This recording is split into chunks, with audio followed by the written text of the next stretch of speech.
5장 9절에 있는 말씀 한 절입니다. 우리 한번 찾아서 같이 읽도록 하겠습니다. 로마서 15장 9절 한 절입니다. 같이 읽습니다. 이방인들도 그 긍휼하심으로 말미암아 하나님께 영광을 돌리게 하려 하심이라. 기록된 바 그러므로 내가 열방 중에서 주께 감사하고 주의 이름을 찬송하리로다 함과 같으니라. 기도하겠습니다. 아버지 하나님, 저희들은 부족하지만 주님이 함께 하셔서 저희들의 부족함을 통한 하나님의 전능하심을 보여주시고, 또 저희들이 부족하지만 힘을 모으면은 또 우리가 큰 일을 이룰 수 있습니다. 저희가 선한 뜻을 가지고 하나님의 뜻을 이루기 위하여 하나가 되어 나아갈 때 주님이 그 가운데 함께 하셔서 저들의 개인적인 삶과 또 저들의 또 가정과 직장과 우리 모두가 하나님 앞에 쓰임받는 도구가 되게 하시고, 무엇보다도 저희 교회가 이와 같은 하나님 일에 참 귀하게 쓰임받고 또 하나님께서 또 축복하셔서 더 많은 선교를 감당할 수 있도록 인도해 주시옵소서. 주의 말씀 앞에 있습니다. 오늘도 주의 음성 듣고 돌아가는 귀한 시간 되게 하여 주시옵소서.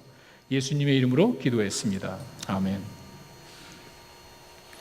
저도 깜짝 놀랐습니다. 이번에 이 비디오를 만들면서 저희 교회 IMB에서 온 자료와 저희 교회에서 이렇게 같이 자료를 만들다가 확인해 보니까 2012년부터 지금까지 3년 동안 저희 교회에서 IMB에 보낸 선교 헌금이 46,700불입니다. 깜짝 놀랐습니다. 저희도 이게 이제 라팀은 선교 헌금만이 아니죠. 필리핀에 태풍이 일어났다 그랬을 때 여러분들이 도와주셨고, 네팔에 지진이 일어났을 때 또 엄청 헌금을 해주셨습니다. 저희가 계획한 게 없습니다. 저희가 이런 목표를 세워가지고 여러분들 이끌어간 게 아닙니다.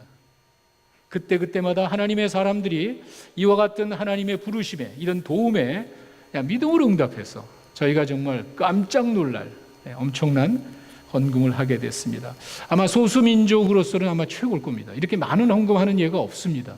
물론 미국 교회도 마찬가지겠지만, 그래서 여러분 보셨듯이 IMB 자체 공식 웹사이트에 이 헌금한 사람들 명단이 나오는데 저희 교회 명단이 제일 아마 에트닉 교회로서는 처음인 것 같습니다.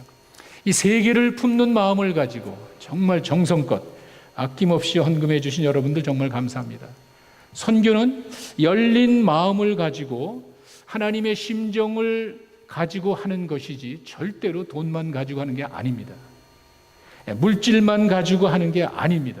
저희가 선교할 때 철저하게 강조하는 원칙이 하나가 있습니다. 절대로 내 것을 준다는 생각은 버리고, 그거는 하나님을 모독하는 행위로 봅니다. 우리가 더 많은 것 가지고 내가 더 잘났으니까 불쌍한 너희들 내가 도와준다는 생각은 우리 기독교의 선교는 아닙니다. 하나님이 주신 것을 나눈다는 겸손한 마음으로 나아가야 그 받는 사람도 기쁘고 하나님이 영광을 받으십니다. 그래서 저희가 그런 것들은 꼭 지켜나갑니다. 우리 개인이 할 수도 있지만 어떤 거는 개인이 못합니다. 이렇게 외국 선교 같은 경우는 전문 지식이 필요하고 훈련이 필요한데 저희가 못합니다. 이럴 때는 연합으로 합심해서 해야 됩니다. 이런 것들은 저희가 적극적으로 이제 도와야 됩니다. 저희 교회가 소속되어 있는 미 남침내 교회 역사를 보면은 아주 간단합니다. 1845년 5월 10일에 시작했는데 170년 전이죠. 그 1845년 5월 달에 시작하는데 목적은 하나입니다. 우리가 선교를 좀 효과적으로 하자. 우리 많은 교회가 힘을 합쳐서 선교를 효과적으로 하자는 목적 하나 때문에 교단이 컨벤션이 시작이 되면서 바로 선교부를 조직했습니다. 그리고 한 달 후에 5월 10일 날 1845년 5월 10일 날 교단이 시작이 됐는데 한 달 후에 6월 30일에 첫 번째 선교사를 파송합니다. 중국에. 여러분, 그 당시에 미국이 시빌 워라고 그러죠. 시민전쟁으로 굉장히 어려웠습니다.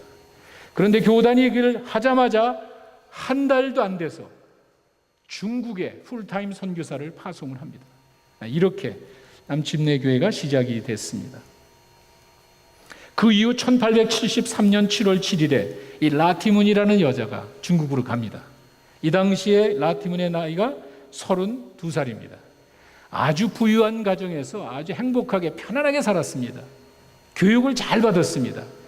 지금의 UVA라고 그러죠. 유니버시티 버지니아. 그 당시에 여자로서는 교육의 기회도 별로 없는데 그 UVA를 나오고 최초의 석사학위 소유자였습니다.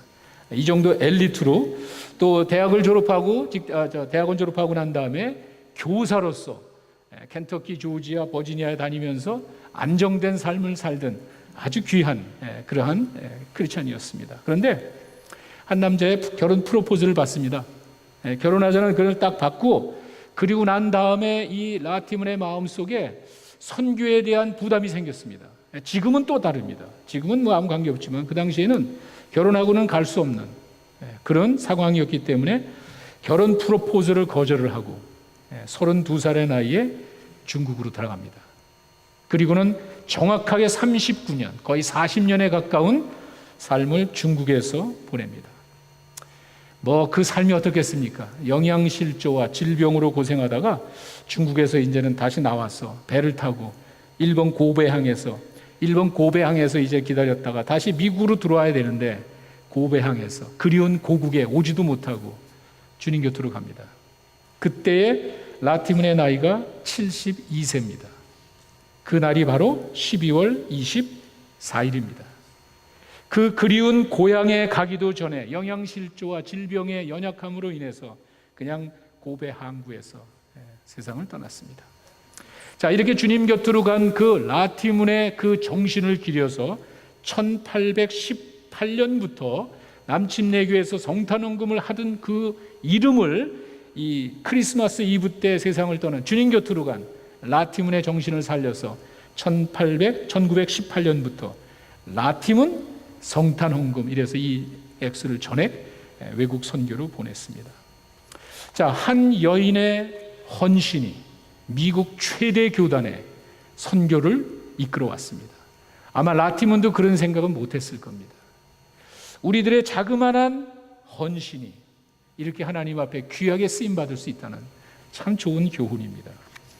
남침내교회가 시작될 때 거기에 남침내교회 교단의 목적을 하나로 간단하게 썼습니다. 이 세상에 있는 잃어버린 영혼들에게 가서 예수 그리스도의 복음을 전하는 것. 이거 하나입니다. 이 세상에 잃어버린 영혼들이 있는 곳이 어디건 관계없이 우리가 가서 그들에게 복음 전하자. 이거 하나가 남침내교회 설립의 목적이었습니다. 그리고 그 정신은 아직도 이어가고 있습니다. 사실 개인적으로 저는 남침내 교단 안 맞는 게 많이 있습니다.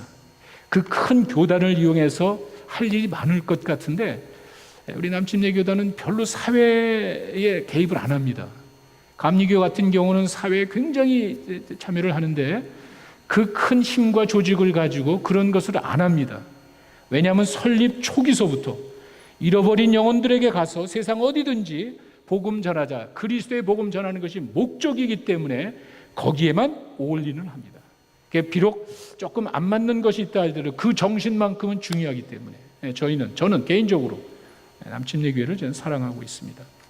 근데 그렇게 남침내교회에서 주장하는 이 복음 증거의 강조를 위해서 사용하는 성경 구절이 있습니다.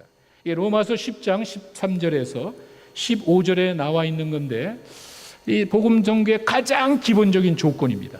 보십시오. 누구든지 주의 이름을 부르는 자는 구원을 받으리라. 그런즉 그들이 믿지 아니하는 이를 어찌 부르리요? 듣지도 못한 이를 어찌 믿으리요? 그 다음 구절입니다. 전파하는 자가 없이 어떻게 보내심을 받지 하면은 어떻게 전파하겠느냐? 바로 이것이 남침내 선교의 모토입니다. 그래서 이것 때문에 전파하지 않는데 어떻게? 근데 여기서는 또 중요한 게 뭐냐면은 누구든지 주의 이름을 부르면 구원받는다고 성경이 이야기합니다. 만약에 우리가 구원받기 위한 또 다른 조건이 있다면요, 이렇게 하지 않았을 겁니다. 열심히 헌신해야 돼. 네가 열심히 봉사해야 돼. 네가 열심히 뭔가를 행함으로 인해서 너희가 구원받고 하나님의 자녀가 될 수 있을 거야라고 한다면은 아마 남침내교회 하지 않았을 겁니다. 간단합니다. 누구든지 주의 이름을 부르면 구원받는다. 왜? 예수님이 다 이루어셨기 때문에. 근데 문제는 주의 이름을 듣고 부르기만 하면 구원받는데 전하지 않는데 어떻게 되냐 이거예요. 근데 이런 것에 이 사람들은 막 가슴이 아파했습니다. 보내는 사람이 없는데 어떻게 전파하느냐 이거예요. 그래서 이들이 남침내 교단을 이제 만들었습니다. 이와 같이 선교는 하나님의 심정을 가지고 세계를 품는 좁은 안목으로 보는 것이 아니라 하나님께서 이 많은 사람들을 사랑하시고 그들을 인도하시기 원한다는 그 마음을 가슴에 품은 사람들이 이 선교에 동참을 하는, 라티문이 그랬고 저희도 마찬가지입니다. 근데 사실 재미난 거는요, 저희 그 목장 사역의 모토로 하는 성경 구절이 하나가 있습니다. 디모데전서 2장 4절의 말씀입니다. 이게 하나님은 모든 사람이 다 구원받기를 원하신다는. 근데 저희는 이거를 목장에다 적용을 했습니다. 뭐 크게 보지 말고 우리 개교회에서는 하나님은 모든 사람이 목원으로 받습니다. 하나님은 적어도 우리 목원 10명 이내가 다 구원받기를 원한다고 우리는 믿고 목자들이 그것을 위해서 지금 헌신하고 있습니다. 뭘 하든지 목적은 하나입니다. 우리 목원들이 다 구원받게 하는 거. 우리가 수백 명, 수천 명은 못하지만 그래도 그 목표는 할 수 있잖아요. 근데 사실 이 디모데 전서 2장 4절 그게 아닙니다. 그 목장에서 쓰라고 한 말은 아닙니다. 제가 그렇게 쓴 거예요. 원래 그 말의 뜻은 우리가 모르는, 우리가 알지 못하는 그 수많은 민족들을 염두에 둔 것이에요. 하나님은 모든 사람이 다 구원받기를 원하신다는 그 하나님의 큰 심정을 우리에게 보여주는 거예요. 우리가 하나님 자녀로서, 구원받은 하나님의 자녀로서 이와 같은 뜻을 깨닫는다면 우리가 어찌 가만히 있을 수 있겠는가. 그래서 남침내 교인들이 그런 마음으로 선교에 동참을 합니다. 복음에 대한 생각을 많이 바꿔준 말씀이 하나가 있습니다. 최근에 얼마 되지 않았습니다. 우리 남침내 교단의 IMB 국제선교부의 총재로 이제 새롭게 오게 된 젊은 목사죠. 하여튼 좀 지나친 것 같은데 하여간 젊은 그 데이비드 플랫이라고 레디칼이라는 책을 쓴 뭐 설교도 잘하고 아주 목회도 잘한 아주 젊은 목사입니다. 근데 이분의 설교 가운데 제가 하나 굉장히 감동받은 말씀이 하나가 있습니다. 여러분 이사야 선지자의 그 예언을 우리가 너무도 잘 아는데 이사야 53장 5절과 6절입니다. 그가 찔림은 우리의 허물이고 머리에 수없이 들은 이야기예요. 그가 상함은 우리의 죄악 때문이다. 그가 징계를 받음으로 우리가 평화를 누리고 그가 채찍에 맞음으로 우리가 나음을 입었도다. 그 다음 구절입니다. 이 이사야 53장 6절의 말씀을 보십시오. 우리는 다 양 같아서 그릇 행하여 각기 제 길로 갔거늘 여호와께서는 우리 모두의 죄악을 그에게 담당시키셨도다. 이걸 수없이 들은 이야기인데 그 데이비드 플랫 목사님이 새롭게 적용을 했어요. 제가 그때 깜짝 놀랐습니다. 이 말은 무슨 말이냐면은 마지막에 여호와께서 우리 모두의 죄악을 그에게 담당시키셨다라는 그 말이 사실은 죄를 담당시켰다는 말이 아니라 죄의 심판을 담당시켰다는 그 말이 맞잖아요. 그러니까 우리가 그냥 그 죄를 우리가 이렇게 보면은 별 의미가 없는데 죄로 인한 무지무지한 하나님의 진노와 심판을 예수님에게 담당시켰다 하니까 좀 다르더라고요. 여러분 요한계시록에 가면은요 마지막 때 있어질 심판의 내용을 여러분이 잘 아실 겁니다. 무슨 뭐 아마겟돈 전쟁이 하여튼 이런 것들이 무슨 말이냐면은요 이제는 예수 그리스도로 인한 구원의 길을 거절한 사람들이, 예수 그리스도로 인한 복음을 거절한 사람들이 당해야 되는 무시무시한 그 심판을 요한계시록에 쓰지 않습니까? 마치 용광로에 그 불이 그냥 막 쏟아져 나오듯이 하나님의 무서운 진노라고 그랬어요. wrath. 그리고 righteous. 왜냐하면 죄에 대한 심판이니까. 무조건 하나님 게 아니라 하나님의 의로우신 죄에 대한 심판을 요한계시록에 무섭게 썼습니다. 그거예요. 그 하나님의 무서운 심판을 예수님에게 담당시키셨다. 이제 그 말이에요. 이게 별로 실감이 나지 않으니까 이제 예화를 하나 들었습니다. 제가 조금 이제 내용을 좀 바꿨는데 여러분 그 라스베가스 옆에 있는 그 네바다하고 아리조나 경계에 후보댐이라고 있습니다. 후보댐. 이게 1935년에 완공이 됐습니다. 미국의 디프레션. 아주 경제 공황 때 나라 경제를 살리기 위해서 할 수 없이 그 당시 세계 최대의 토목공사죠. 콜로라도 강이 흘러내려오는데 네바다와 아리조나 그 사이에 그것을 막아서 이제 댐을 만들었습니다. 근데 이 규모가 엄청납니다. 높이가 726피트입니다. 피트가 감이 안 오시는 분들은요, 한 221m입니다. 이것도 감이 안 온다면요, 여의도 63 빌딩을 보시면 됩니다. 여의도 63 빌딩만한 높이의 댐입니다. 그리고 길이는 2배입니다. 411m가 되고, 거기에 저수량, 담수량이라고 그러죠. 물을 담고 있는 그게 320억 톤입니다. 이것도 별로 실감이 안 나면 우리나라 최대 댐의 이름이 소양강 댐입니다. 그 소양강 댐이 우리나라에서 제일 큰 규모의 댐인데 그 댐의 11배입니다. 이렇게 엄청난 규모의 물을 담고 63빌딩만한 높이에 400m가 넘는 댐, 이것을 1935년에 만들었습니다. 어마어마한 규모입니다.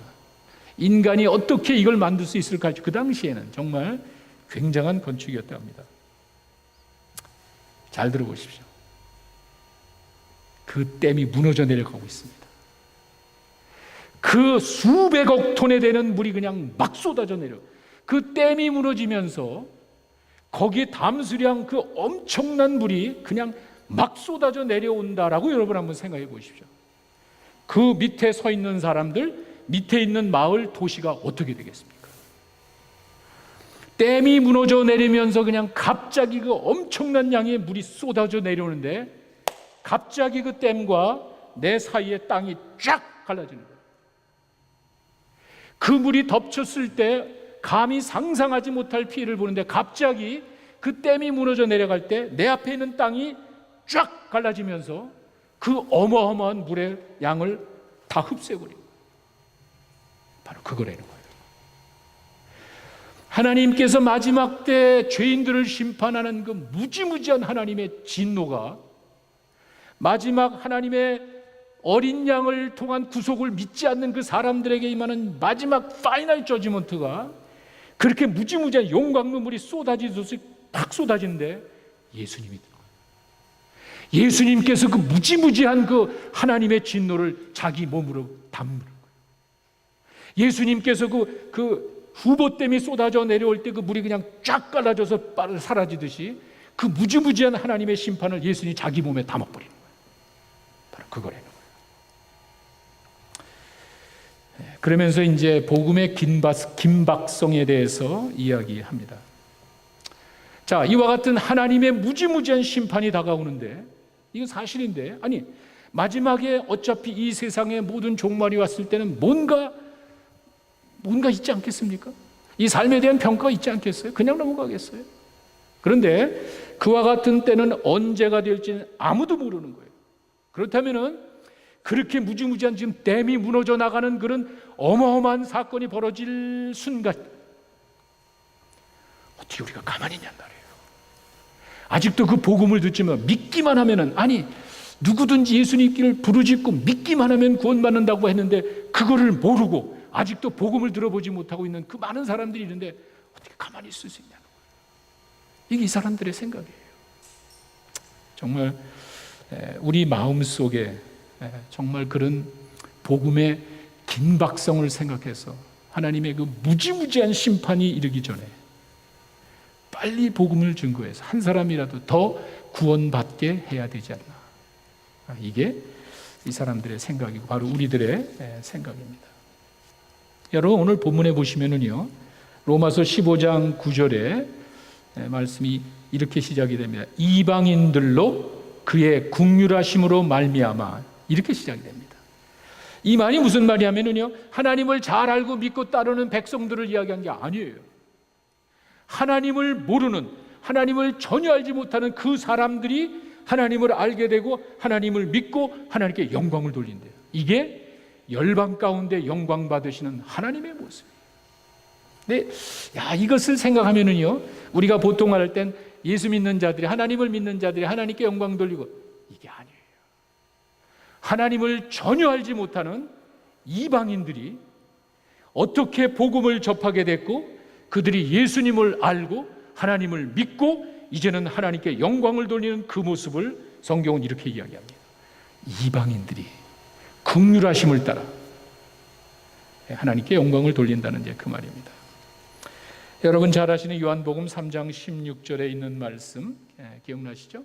하나님이 세상을 이처럼 사랑하사 독생자를 주셨으니 이는 그를 믿는 자마다 멸망하지 않고 영생을 얻게 하려 하심이라. 복음의 핵심을 설명해 준 가장 중요한 말씀이죠. 보십시오.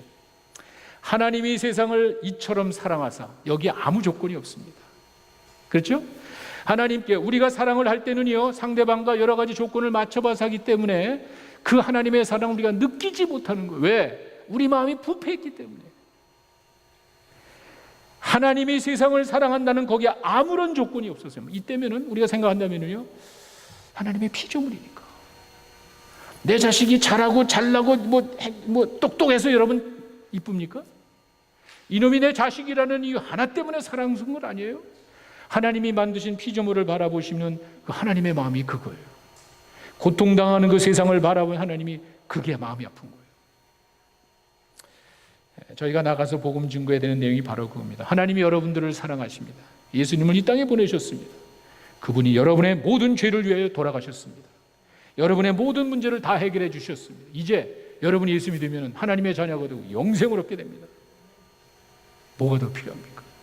여기에 다른 것이 들어간다면은, 여기에 다른 것이 추가된다면은 전하기 어렵지만 누구든지 주의 이름을 부르면 받는다는 그 간단한 원리가 전해주는 사람이 없어서, 보내는 사람이 없어서 전하지 못한다면 얼마나 안타깝겠습니까?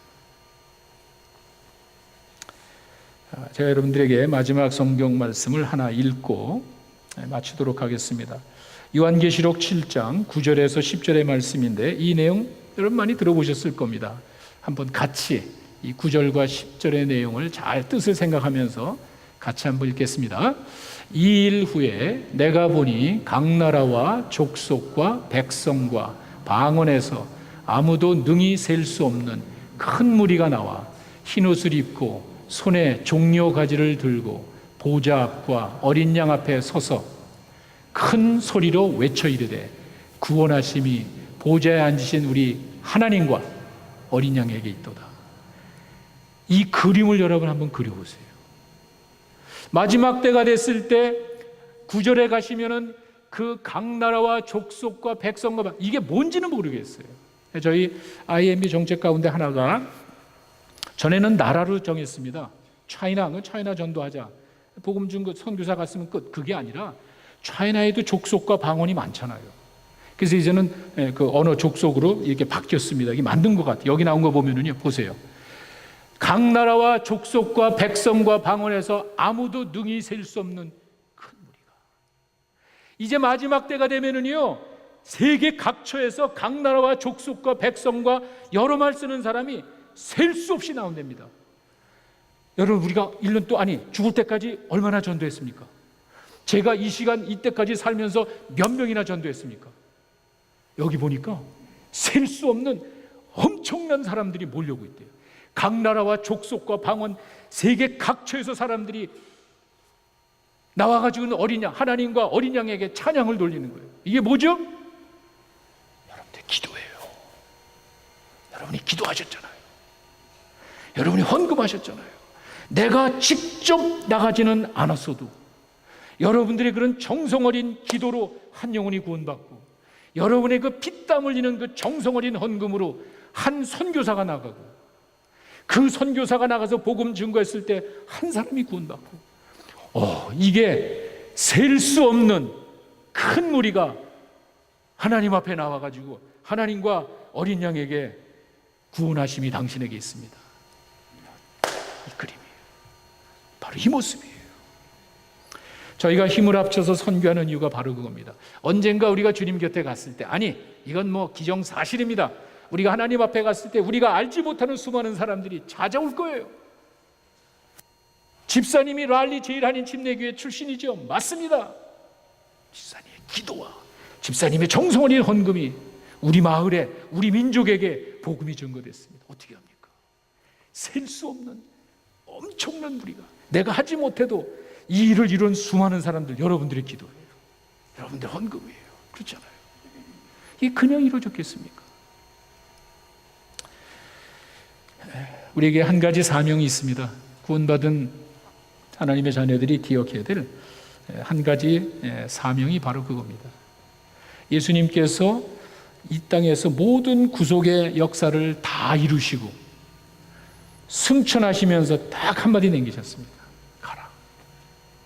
이제 가서 모든 족속에게 이 좋은 소식을 좀 전해라. 누구든지 그리스도 예수의 이름을 부르면 구원받는, 이제 가라. 그 복잡한 건 다 이루었어. 너희들이 고민할 건 하나도 없어. 가서 복음 전해라. 가서 전하라. 그러면 그 많은 사람들이 복음을 듣고 주님 앞에 나오는 그 모습을 주님이 원하신다는 그 말씀이 우리에게 주신 사명입니다. 난 가지 못하지만 기도합니다. 저희가 GPS라는 말 쓰는 게 남친 얘기하고랑 비슷합니다. 내가 가든지 내가 보내든지 내가 기도하든지 어떤 형식으로도 여러분들이 이와 같이 좀 선한 일에 참여할 때 셀 수 없는 엄청나게 많은 그 숫자가 언젠가 하나님 앞에 나와서 하나님을 찬양하게 될 줄로 믿습니다. 여러분들의 그 선한 뜻, 나는 비록 이 땅에 살면서 보잘것 없습니다. 나 개인으로 봤을 땐 내세울 게 없습니다. 그러나 내 가슴 속에 주님이 살아계십니다. 내 마음 속에 주님을 향한 뜨거운 열정이 있고 선한 뜻이 있습니다. 하나님께서는 여러분이 그런 뜻을 가지고 살아가는 한 여러분들의 인생을 소중하게 보실 줄로 믿습니다. 여러분의 그 자그마한 꿈과 여러분의 그 열정과 정성 어린 그 마음을 통해서 나중에 수많은 영혼들이 주님 앞에 돌아오고 그 하나님의 일에 쓰임받는 그 사실 때문에 하나님께서 여러분들을 떠나지 아니하시고 여러분들을 축복해 주실 줄로 믿습니다. 기도하겠습니다.